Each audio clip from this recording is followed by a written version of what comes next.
In today's video, I'm going to teach you how to change Google Chrome's default zoom settings. Whether you find that the text on your screen is too small or you just want a better viewing experience, adjusting the zoom level can make a big difference in your daily browsing. So let's dive in and walk through the steps together. First, make sure you've launched Google Chrome on your computer. Once you have it open, direct your attention to the top right corner of the window.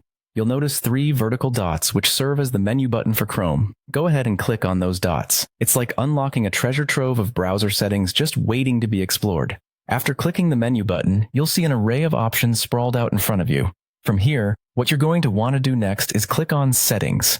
This will open a new tab filled with options that allow you to customize your browsing experience to better suit your needs. With the Settings tab open, scroll down until you spot the Appearance section.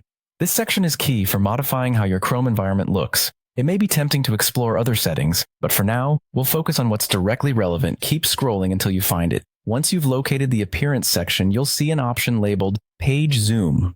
This is where the magic happens. You'll notice a drop-down menu here. When you click on it, a list appears with various percentage options, each representing different zoom levels. Take a moment to consider which level you'd feel most comfortable with and select your desired zoom level.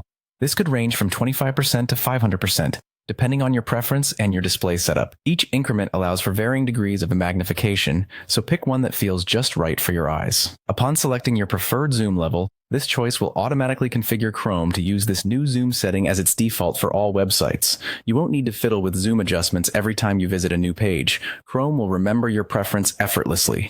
And that's it. You've successfully set your ideal default zoom level in Google Chrome.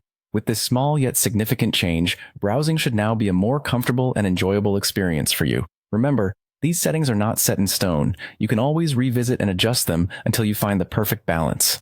Hopefully, this guide has been helpful for you, and you're now ready to enjoy a more personalized browsing experience. Thank you for tuning in, and happy browsing.